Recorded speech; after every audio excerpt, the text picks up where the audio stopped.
Hare Krishna. This is going to be a series on Shri Ramanujacharya's Advaita Refutations. We're taking a look at this book by Swami Visveswarananda and Swami Advaita Vedanta. And we're reading the Brahma Sutra Bhashya, specifically the Advaita Refutation part. So we're going to take this one by one, and in this part, I would like to explore the first refutation, the first point of refutation, and the Advaita view itself. So let's start. But first, an invocation. Yasya smaranamadrena janma samsara bandhanat vimuchyate namastasmai vishnave prabha vishnave namah samasta bhutanam adi bhutaya bhubrite aneka rupa rupaya vishnave prabha vishnave apavitraha pavitro va sarvavastham gatopi va yasmaret pundarikaksham sa bhahyabhintarah shuchihi kayena vacha manasendriyairva buddhyatmana va prakrite subhavat karomi yatyat sakalam parasmai narayanayati samarpayami. Hare Krishna, Krishna Krishna, Hare Hare, Hare Rama, Rama Rama, Hare Hare. Okay, so let's see. The great Purva Paksha, Advaitins' position reviewed.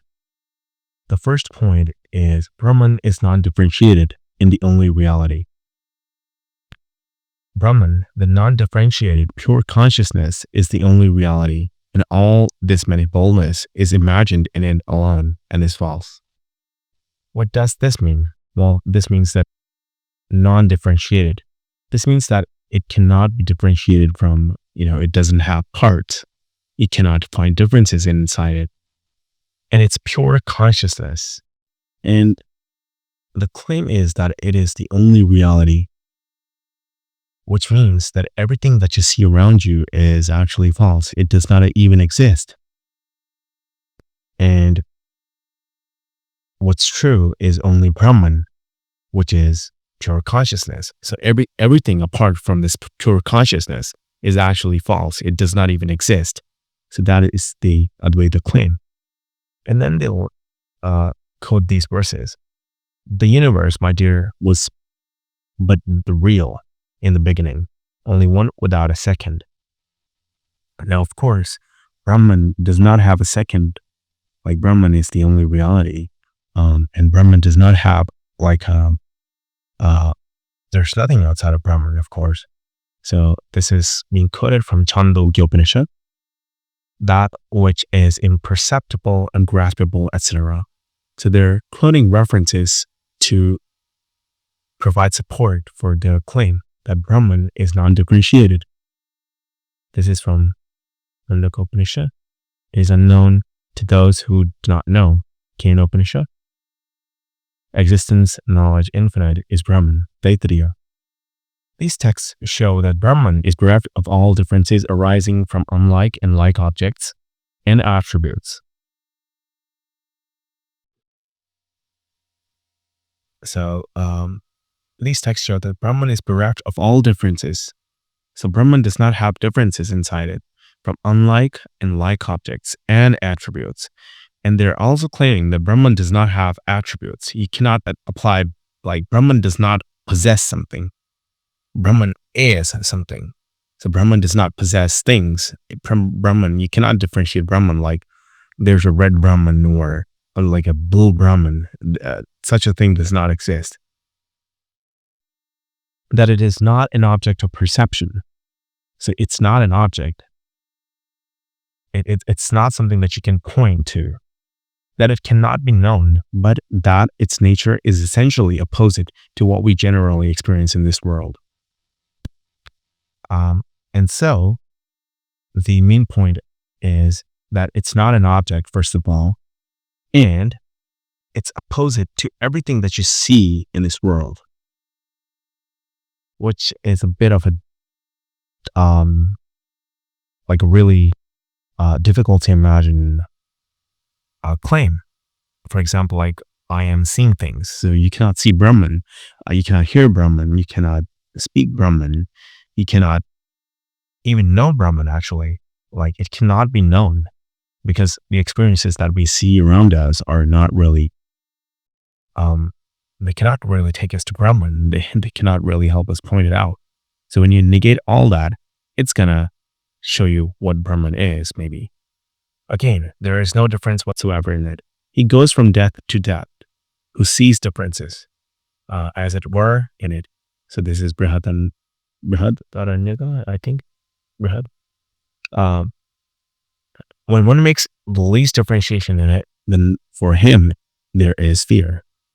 So, Taittiriya Upanishad, they're quoting different verses, which says that you cannot see differences inside Brahman. Like you cannot, it's not composed of parts. Brahman is not composed of parts. It's one whole thing. Like for example, for example, like if you take water in your hands, you cannot really tell like what parts is water made of. You only see the water as a whole. It's not, it doesn't have sections or it does not have a clear boundary. So you cannot really differentiate Brahman like that. Such texts deny all manifoldness in it and show that it alone is real and that everything else is false. So they say that manifoldness, or the perception that many different things exist. Like for example, I see a laptop in front of me. There's a table, there's a chair, there's a bed, all these different things. These comprise of, these basically just mean manifoldness, like seeing different things that are perceptible, and since they're going inside the perception, I can describe them as well. So for example, like I can say, I have a red book, I have a black phone, I have a silver plate. All these things, they're attributes, and I'm adding these attributes to these things. But the claim is that Upanishads or scriptures deny all manifoldness, which they just, quoted. Like when one makes the least differentiation in it, then for him, there is fear. So if you differentiate in Brahman, then there is fear, of course. Like there's a good person or there's a bad person, all these things, they kind of instill fear inside you. So the claim is that it alone is real and that everything else is false. So everything that you see around you, even yourself, actually, you, as an ego with a body, mind, and intellect, you're actually false. You do not even exist. So now they explain what false means. Falsehood means that kind of knowledge about a thing which is liable to be sublated later. That means that falsehood is any kind of knowledge that can be negated later, like it becomes useless later. For example, Joe Biden used to be the president of the United States, but that is not true anymore. And if we consider that as truth, then Joe Biden has to be the president of the United States forever. But that is not the case. So such knowledge is, according to Advaita, false or useless because it's sublated. It disappears with time. So such a knowledge about any kind of thing is not really useful.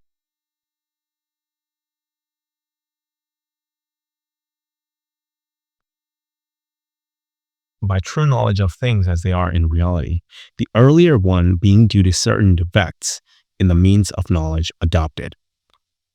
So what this means is that why we perceive this false knowledge is because there are certain defects in the means of knowledge. For example, like how we perceive, there are defects in it because we're not able to see the reality clearly.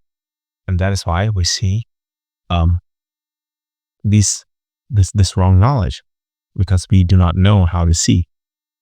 And what we see, all our senses are actually giving us a deception of it, a deception of reality. They're not really giving us the full picture. So that is the Advaita position. Many different things. First is that Brahman is non-differentiated, you cannot really know about it. It does not have parts. You cannot really tell what it is using the things around you, because it's opposite to everything that you see around you, your whole experience. Negate that, and that is Brahman. Second one is that a falsehood. So we experience manifoldness because we are in ignorance. And this ignorance comes because we do not know how to perceive the reality the right way. So manifoldness in non-differentiation, these are the points raised by Advaita. Now let's see how Shri Ramanujacharya handles this. I'm going to scroll down to the great Siddhanta, Advaitins' position refuted. So now, Shri Ramanujacharya is going to refute this first claim, which was non-differentiation, manifoldness, and falsehood. So, the first point, Brahman cannot be non-differentiated, for the existence of non-differentiated objects cannot be proved. So his first point is that Brahman, which was described by Advaita as non-differentiated, which has no parts, is actually not true, because the existence of non-differentiated objects cannot be proved. You cannot prove that Brahman is non-differentiated. And now we're going to see how he explains that. Brahman cannot be, as the Advaitins say, non-differentiated pure consciousness, for no proof can be adduced to establish non-differentiated objects. Okay, let's see why he claims that.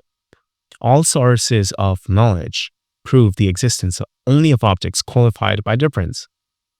And that is true.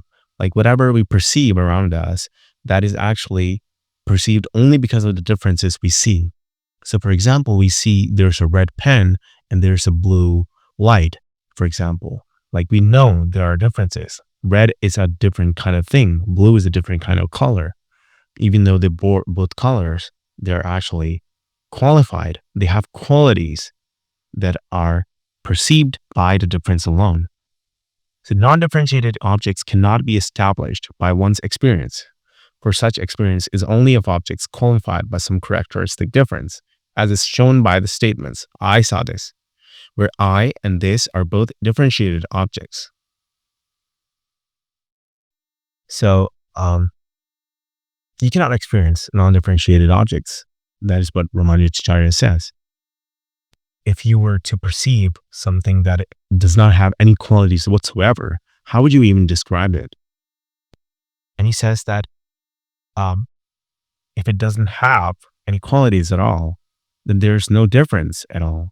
And if there's no difference, then you cannot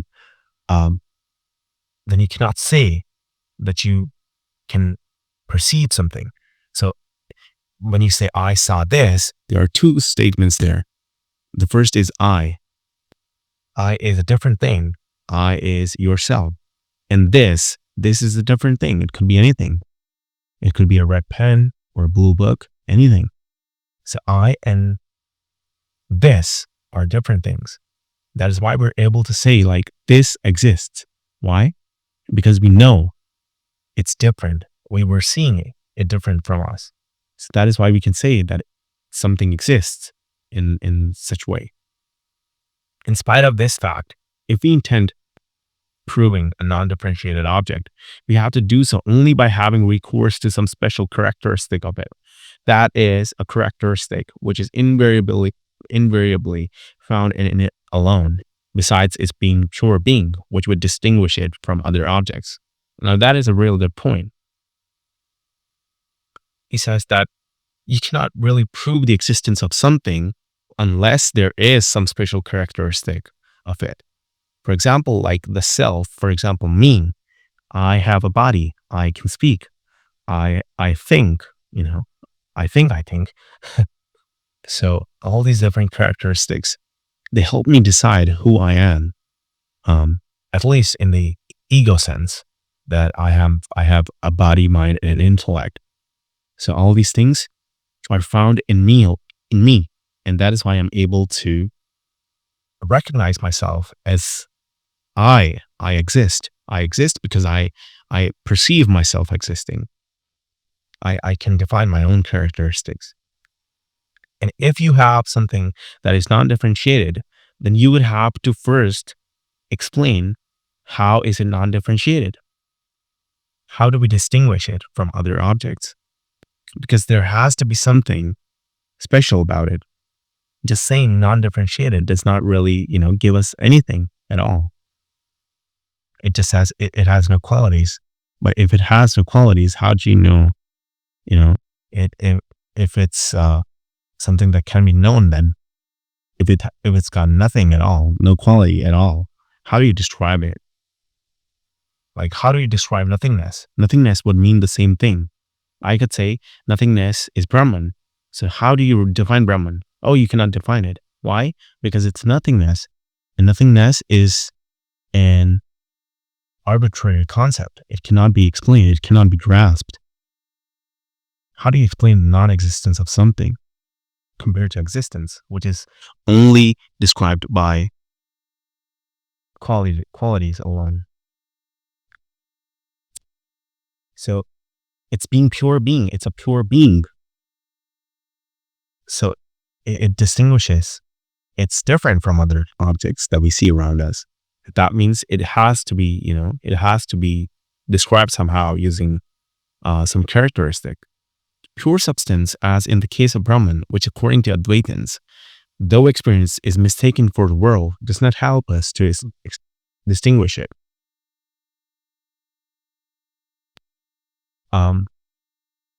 So Brahman is pure substance, okay, and experience, it's being experienced, but is mistaken for the world, which means that we're experiencing Brahman, but we're somehow in manifoldness, stuck in manifoldness. So it does not help distinguish it. Like, how do we know we're experiencing Brahman when we're experiencing manifoldness? We cannot distinguish it. This peculiar characteristic by which it is distinguished from others would itself make the object qualified by it. So he's saying that if you say that it's opposite to what exists, then that itself is actually a characteristic. So you cannot have both things. You cannot say Brahman is quality-less and then say Brahman's qualities are actually opposite to the world. Those two things are in contradiction. It is some qualities of the object that keep out other attributes from it and thus help us distinguish it from other objects. And so a non-differentiated thing cannot be established. You cannot say there's a quality-less thing and then at the same time say that everything that exists, what's opposite to everything that exists, that is that thing. Because then you're actually using qualities and saying opposite quality, like it's still a quality, right? Like you can say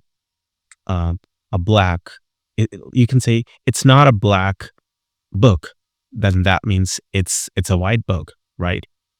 So it's an opposite. So what's opposite to qualities, it's still a quality. It cannot be quality less. That is just impossible.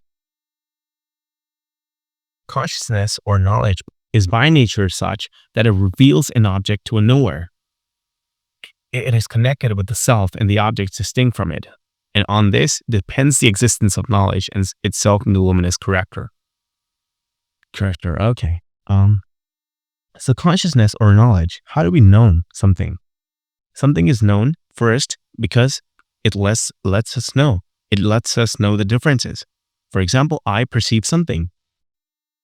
Then why is it, he uses the word self-luminous. Why is it self-luminous? Because those things are apparent. I can see the differences and those things are apparent. I can see myself, I'm different from the world around me. And that is how I perceive. This is self-luminous consciousness. So it is connected with the self and the objects distinct from it. And it reveals an object to the knower. You do not have to work hard to know something because it's being revealed to you. You're seeing a tree. You don't have to make an effort to see the tree. It's being revealed to you. And that is the nature of consciousness. Consciousness tells you that something exists, and it's self-luminous. It tells you automatically. You perceive it, you experience it. And the only way that you can perceive something is when you have differences, is when you can see, okay, I see something which has certain things, certain like boundaries or a shape or colors, and then I perceive it. Therefore, consciousness always involves cognition of difference. Consciousness itself, like how would you know you're existing? You know because you've seen things die, for example, or you've seen things that are not alive. And that's how you know you exist and at the same time are alive. So even consciousness needs differences. Otherwise, it cannot tell you what it is. It cannot tell you anything at all. Consciousness requires differences. The very fact that consciousness exists means that other things are unconscious. So consciousness is detecting unconsciousness, and that's how it knows it's conscious. Moreover, when consciousness is said to be eternal, self-luminous, etc., what is meant is that these are its qualities, for it is not possible to prove that these form its substance or being. So eternal, self-luminous, all these things, he says, are qualities of consciousness. Consciousness can be eternal. It cannot be eternality in itself. Consciousness can be self-luminous. It cannot be self-luminosity itself. So for example, like a red pot. A red pot cannot be redness, right? A red pot cannot be red color itself. It possesses something. Red pot possesses a red color. It's not red color itself. So that is why he says that it's not possible to prove that these form its substance or being. How would you tell, like if Brahman is not eternal, but is eternality itself, how would you prove it? Like I could make any statement like that. Like I could say Brahman is redness. Now, how do you prove it? It's redness. You cannot. I could say Brahman is, let's say anything, let's say it's joy, for example, or it's sadness. How would you prove it? You cannot prove it. How do you prove sadness? The existence of sadness. You can only prove sadness by qualities, some qualities. You attach sadness to some object and then you say, okay, this person is sad. This person has sadness. But you cannot really define what sadness is by itself without using an object, without using a help or a support. The existence of a being or substance is recognized by all philosophers, but they differ only with respect to the views they hold about it. So existence of Brahman is, or something, anything at all, is recognized by all philosophers, but they differ only with respect to the views they hold about it. So how to define it? That is only the difference by different philosophers. So if eternal, self-luminous, etc. mean the substance itself, no proof is required for it, and all the Advaitins' argument is useless. So this is a bit difficult to understand. So he's saying that eternal, self-luminous, if these are not its qualities and it's Brahman itself, then no proof is required for it. Then it's a circular argument. You're assuming that, you're actually assuming that it's eternality, self-luminosity. You're assuming these things without giving any evidence. I could say Brahman is nothingness, and I could give you no explanation for it. I could say Brahman is nothingness. Now, how do you prove it? You cannot prove it. Anything that you say, I would just say like nothingness is, it's not a quality. It's a substance, and the substance itself is nothingness. Nothingness is its own essence. So it cannot be proven or disproven. It just is. You can say that. But that's illogical. Because the moment you say that, you cannot say nothingness is.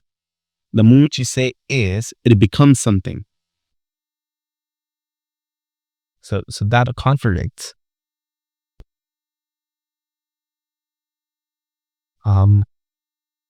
So Brahman has attributes, he says. It cannot be, it cannot be something else.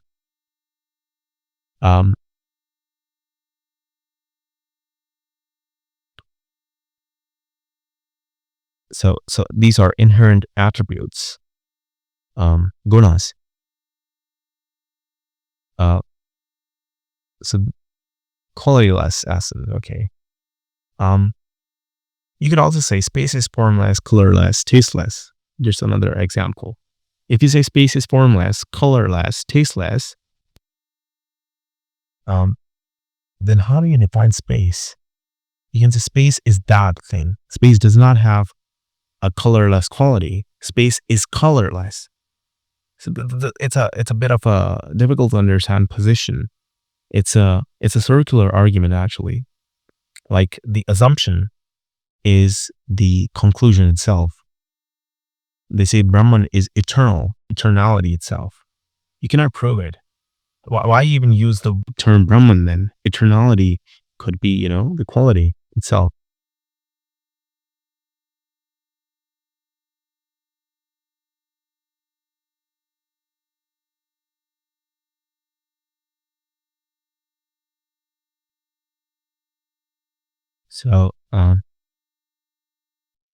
So all the Advaitins' argument is useless.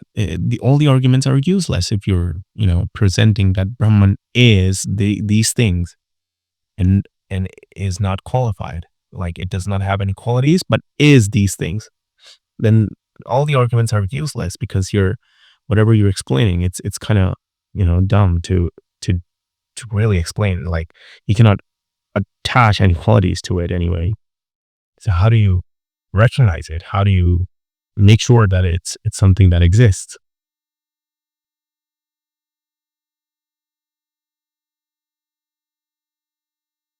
So Brahman is not having existence, but being existence. It's not having consciousness, but being consciousness. So if you say that these are not qualities, but Brahman's essence, then what stops anyone from saying the same thing about the same other things? Like, like void is void because it just is. No need to prove it. Even nothingness has its own nature, right?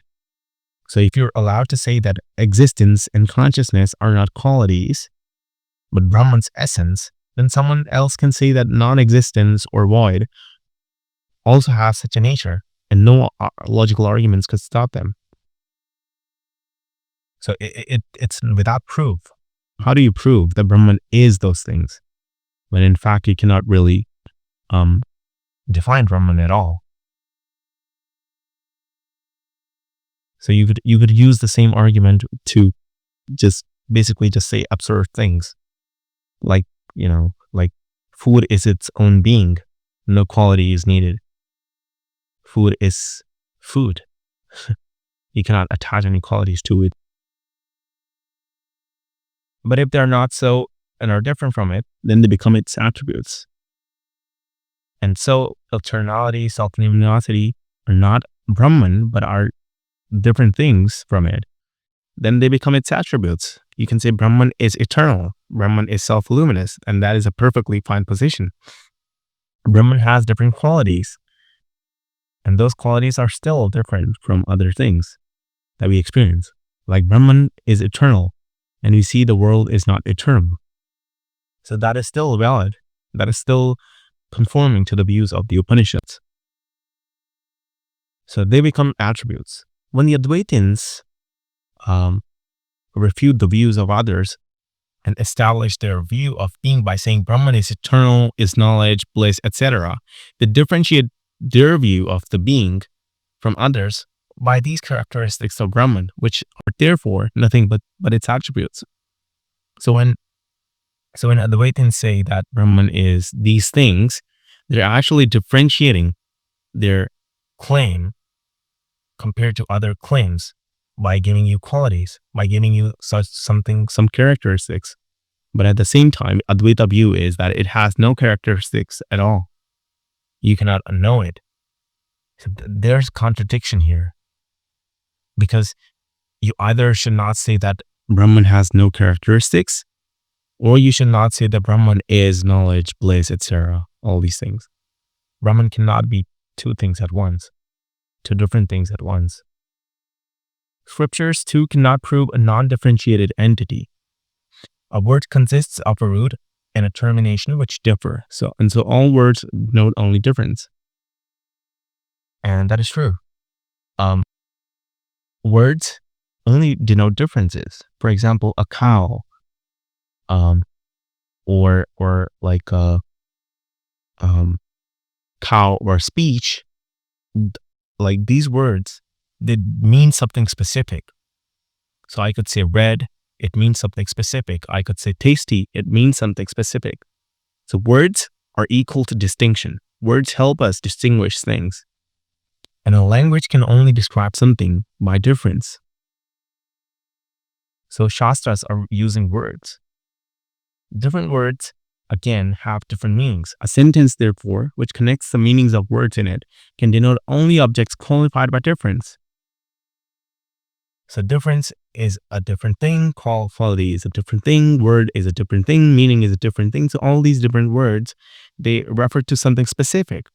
Scriptures, therefore, which consists of words and sentences, cannot denote a non-differentiated entity. So scriptures cannot really talk about something that is quality-less using qualities, because words themselves, scriptures themselves are using qualities. Scriptures themselves are telling you of a quality, even if it's an opposite quality. Even if it says like it's not ephemeral, if it says, then it's still using a quality to describe some quality. Like you could negate all that you want. You could say that it's not zero. Then what does that mean? It means it's one. Or you could say it's not one.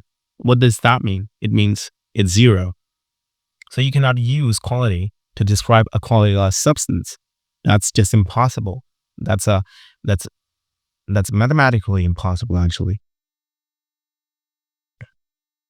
Direct perception too cannot denote non-differentiated things in both its determinate, savikalpa, and non-determinate, nirvikalpa aspects. There is no difference of opinion with respect to determinate perception. For all agree that in such perceptions, we experience objects qualified by attributes like generic character. For example, when we see a cow, we see the object as qualified by the generic character of a cow. So he's saying that, let's first take the determinate, savikalpas. He's saying that when you perceive something, and when it's determinate perception, we know that it gives us some generic character. For example, when we see a cow, we know what a cow looks like. It has 4 legs. It has, it's probably multicolored or something. It has horns. It has a specific structure to its face. It has a big body. So all these generic characteristics, they explain a cow.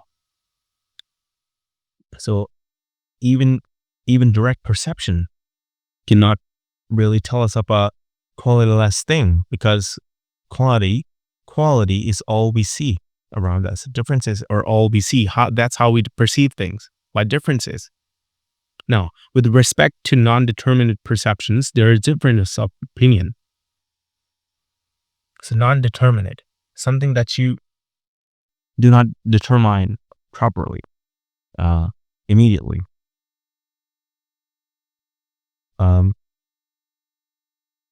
So let's see what nirvikalpa means. So in nirvikalpa, some Advaitins say that there's no distinction between the knower and the known. And the Brahman is experienced directly without attributes or duality. So nothing at all. Like you become that thing.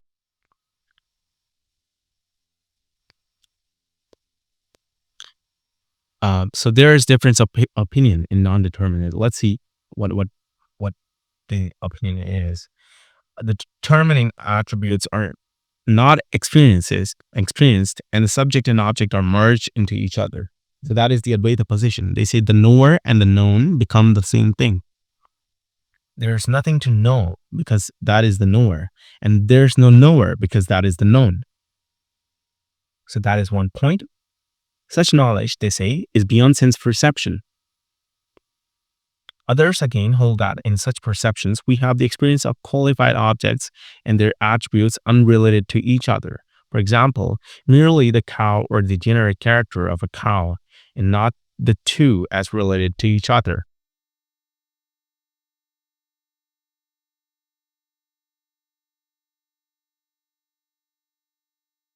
So, such perception, they say, is beyond sense perception.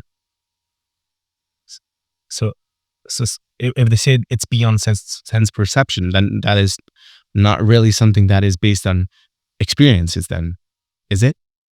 Like, if I say the Brahman is beyond sense perception, that means it's not based on experience. It's just speculation on our part when we're saying that Brahman is beyond sense perception. It cannot be perceived at all. It cannot be experienced. It cannot be seen. So it's only speculation on our part that we see that.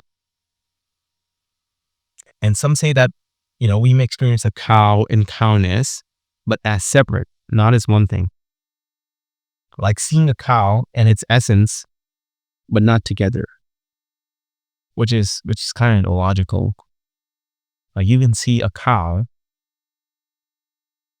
and in a nirvikalpa way, you could see there's a cowness. So you can feel there's a cowness to something, but you cannot see a cow.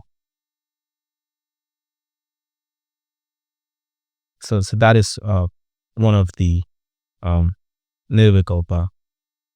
So for example, what they're basically saying is that you either see a cow or you see something that looks like a cow, but it's not completely a cow. So you're not really sure what it is. You perceive cowness. You could see 4 legs or something, but you cannot really tell if it's a cow. So those are the two different views in Nirvikalpa. Both views are denied by experiences and are impossible too. All experience is of the kind, this is such and such. That is, as qualified by difference. And that is true. Like, so he's saying that both of these views, first that says it's beyond sense perception, which means that it cannot be experienced at all. It's just, it's just mental speculation. And the other part says that you cannot see something and its essence at the same time. So he says that experience, what we experience things, this is such and such. We explain things that this is such and such.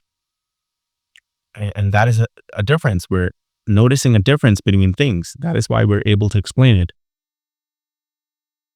So non-determinate perception is not the apprehension of an object as devoid of all attributes. So non-determinate perception is not the apprehension of an object devoid of all attributes. So even in non-determinate perception, nirvikalpa perception, it's not devoid of all attributes. It still has some attributes. So he's coming to the point that even in direct perception, you cannot really perceive a non-differentiated being. Non-differentiated thing cannot exist. Something that has no qualities cannot exist, because even in perception, you see things by differences. And even when it's not really clear what it is, even then, it still has differences. It still has some qualities, attributes. It is experience of the first object of a class, jati.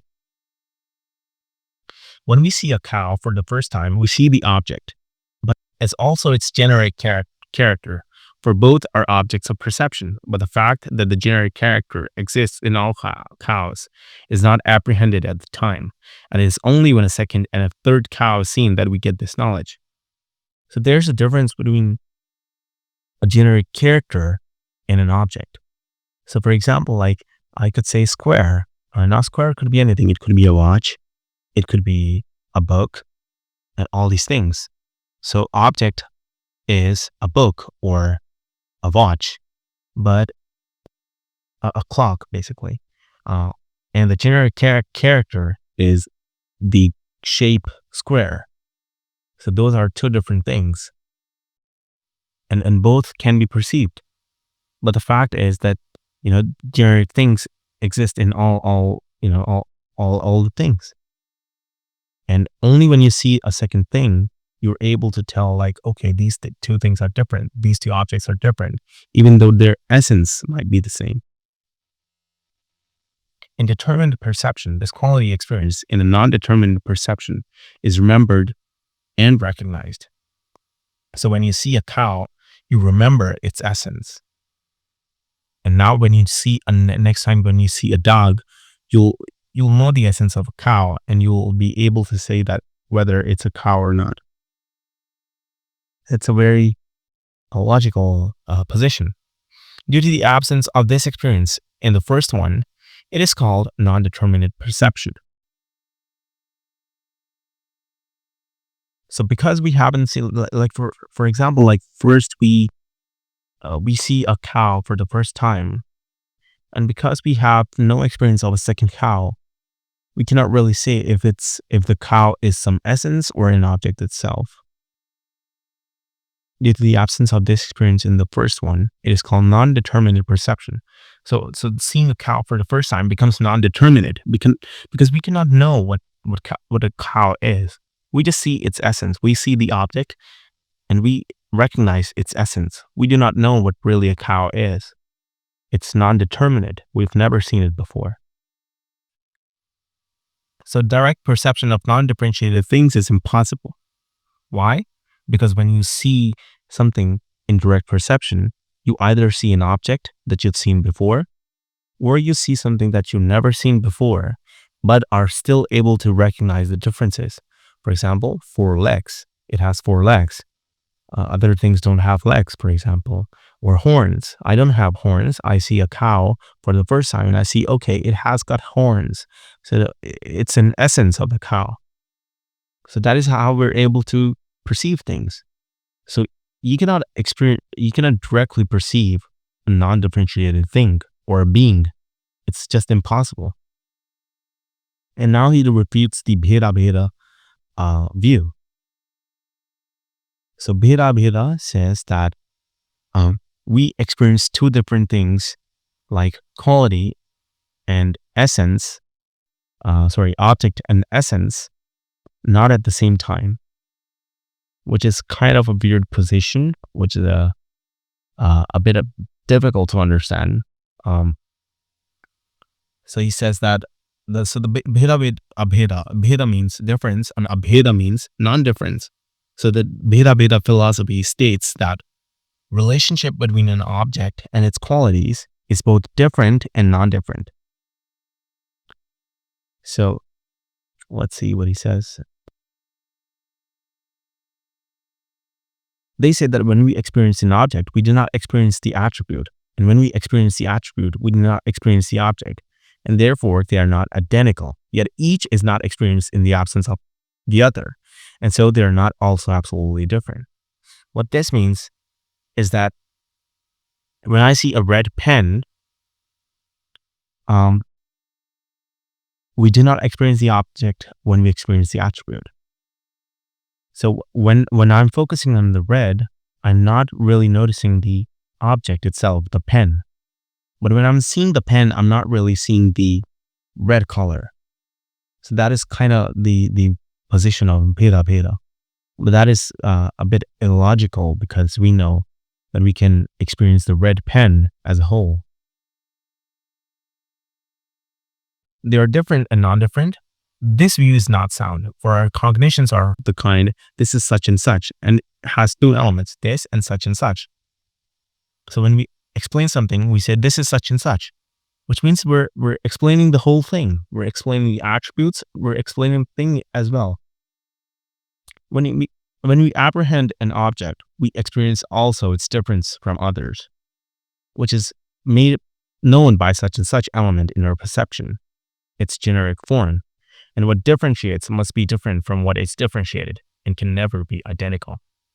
So when I say a red pen, I know that the red color is itself telling a difference. And it's differentiating the object itself from other similar objects, like a blue pen. Like the pen is the object, but the actual differentiator is red color. And I'm perceiving both at the same time. The two, the object and its generic character or attributes, are quite separate.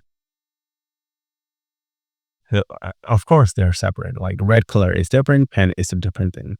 When we say a man with a stick, the stick distinguishes him from other men, but is also different from the person holding it. So the stick, you could say like a stick without a man, or a man without a stick by itself, and a man by itself. So those two things are different. But when they become a whole, you can say a man with a stick.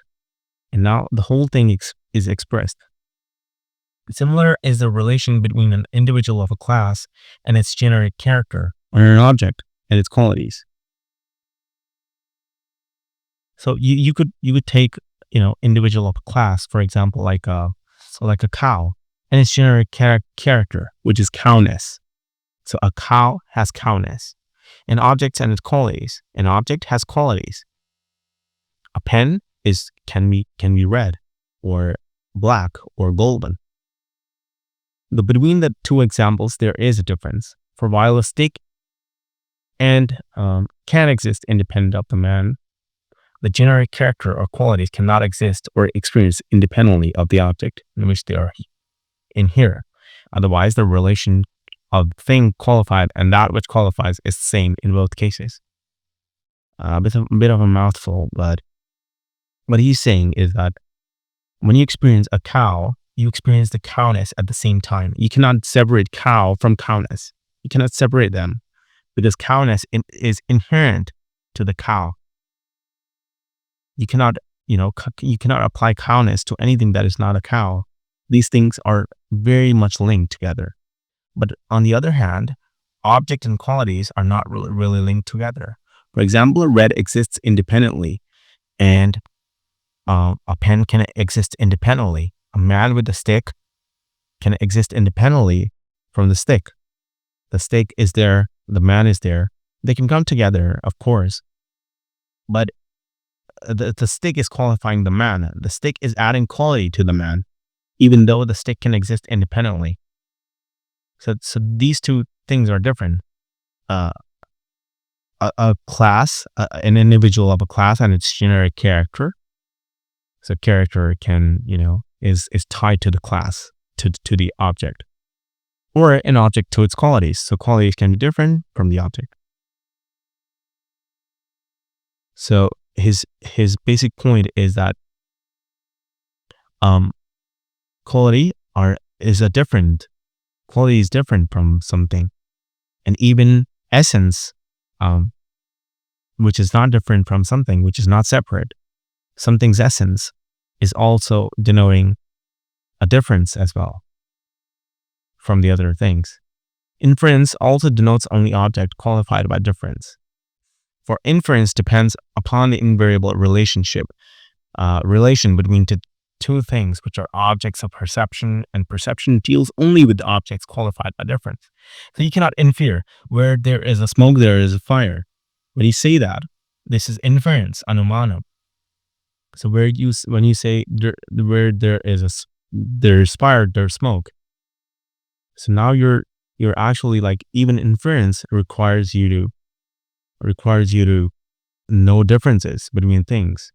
Inference works on differences itself. So you cannot, similarly, other sources of knowledge have objects qualified by difference.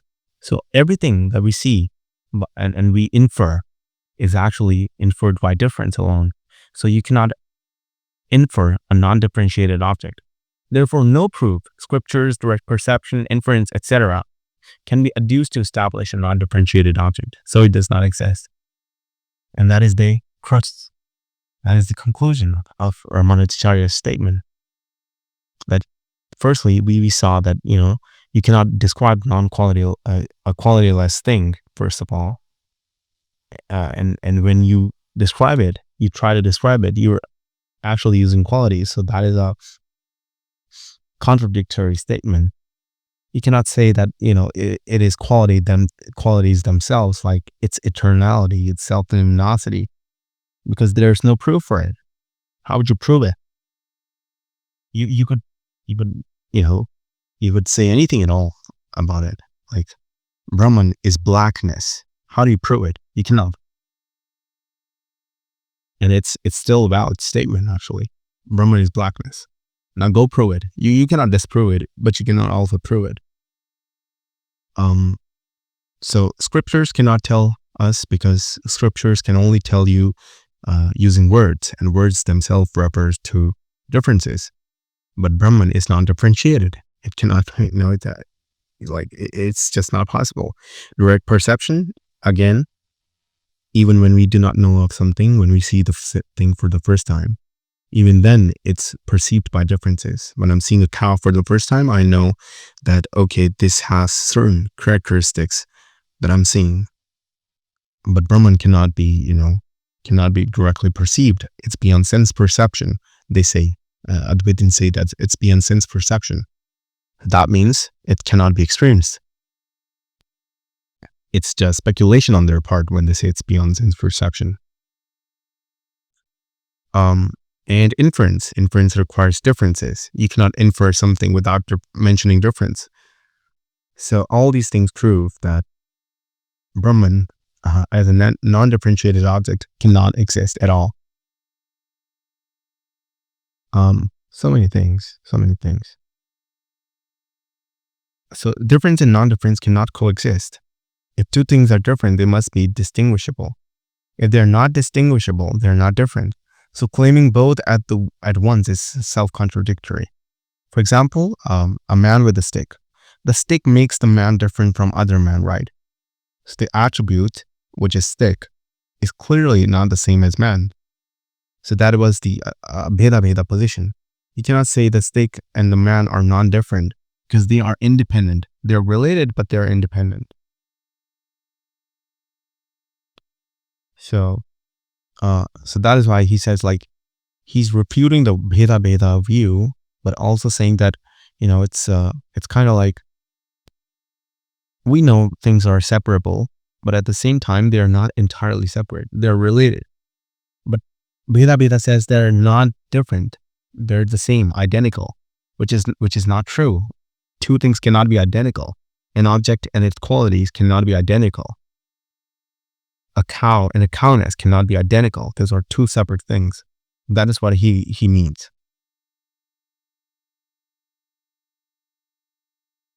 So yeah, like, I guess this pretty much tells the position of Ramanujacharya, that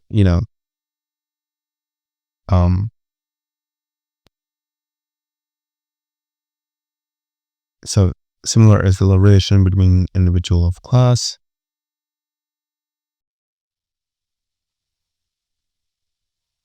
Yeah. So a class, similar is the relation between an individual of class and its generic character, or an object and its qualities. Though between the two examples, there is a difference. So example, a pot has a potness, or a cow has a cowness, and a red pot has a pod and redness. So both of these examples, give us a relationship between something and its characteristics, but they're not identical. There's a difference in how, the relation is working.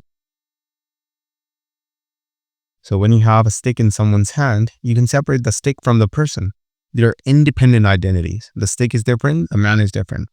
But when you have qualities like, qualities or generic character, these cannot exist on their own. Redness cannot exist without the color red. Red color cannot exist without the redness quality or generic character. So you cannot perceive redness floating in space without some red object. And potness cannot exist separately from a pot. So qualities in jati or class or generic character are inseparable from objects. And a stick and a person are different in a stronger sense, which is they can exist independently. So if we don't accept this difference, then we wrongly think that the relationship between quality and object is just like stick and person, which is not. You cannot separate redness from red. They're different things, but at the same time, they cannot exist independently. So qualities and things are kind of inseparable, unlike independent objects like a person and a stick. So this is a lot to take in. A lot of stuff that he goes over. And he's pretty much refuting the Advaita position where it says that there's non-differentiated entity called Brahman. But the problem with that statement is that you cannot prove it. You cannot prove anything. It's just a speculation. It's just a claim with no proof. So that is pretty much it. This was the first part. I hope I was able to explain it clearly. I am a student too. I'm not really, a teacher or anything. So I'm really learning things as I go. And I explain this. And I'm making these videos for myself actually, so that I can understand better. But if this video helped you, I'm really grateful. Thank you for watching if you are. All right. See you later. Hare Krishna.